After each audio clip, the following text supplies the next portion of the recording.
మనం ఈరోజు వచ్చేసి దుగ్గినాగరపల్లి విలేజ్, వేముల మండలము, కడప జిల్లాలో ఉన్నటువంటి రైతు బైపిరెడ్డి గారి పత్తి చేనుకు రావడం జరిగిందండి. ఈ రోజు వచ్చేసి ఈ పత్తి చేను ఎలా ఉండడానికి గల కారణం ఏందనేది రైతు బైపిరెడ్డి గారి మాటలు అడిగి తెలుసుకుందామండి. నమస్కారం అండి బైపిరెడ్డి గారు.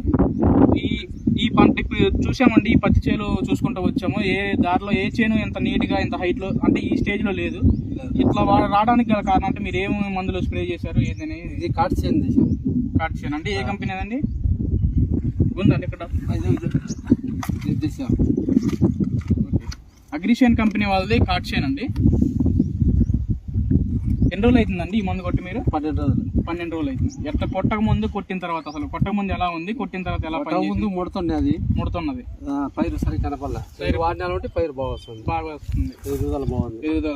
ఒకసారి చూడండి అండి మీరు ఇక్కడ ఈ చెట్టు వచ్చేసి మొత్తం కింద నుంచి దగ్గర గనుపులండి. కింద నుంచి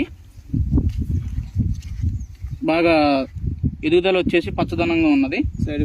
సైడ్ కొమ్మలు బాగా వచ్చినాయి. దోమ, పేనుబంక, నల్లి, చీడపీడలు అనేవంటి ఏమీ లేవు. చాలా నీట్గా ఉంది. సో 12 రోజులు అవుతుందండి బైపిరెడ్డి గారు మీరు కొట్టి. ఎక్కడ తీసుకొచ్చారు ఇది? వేంపల్లి శ్రీకాంత్ ఫెర్టిలైజర్ షాప్ లో తీసుకొచ్చారు. ఎట్లా అనిపిస్తుందండి మీకు ఈ మందు కొట్టిన తర్వాత? బాగుంది. మళ్ళా కూడా ఇదే వాడాలనుకుంటున్నాను. మళ్ళీ వాడతారు మీరు? మళ్ళీ నెక్స్ట్ ఎన్నుకదానికి మళ్ళీ ఇప్పుడు ఇంకోసారి కొట్టే స్ప్రేకి మళ్ళీ ఇది కూడా. ఎన్ని ఎకరాలు మీరు మొత్తం పత్తి వ్యవసాయం వేసింది? 6 ఎకరాలు. 6 ఎకరాలకే కొట్టారు, మళ్ళీ కొడదాం అనుకుంటున్నాను. మళ్ళీ రెండోసారి. సో ఇదండి కాట్ చేను ఫార్మర్ వాడారు, చాలా బాగుంది అంటున్నారు. మళ్ళీ ఈ స్ప్రే కాకుండా నెక్స్ట్ స్ప్రే కూడా మళ్ళీ ఇదే కొడతా అంటున్నారు.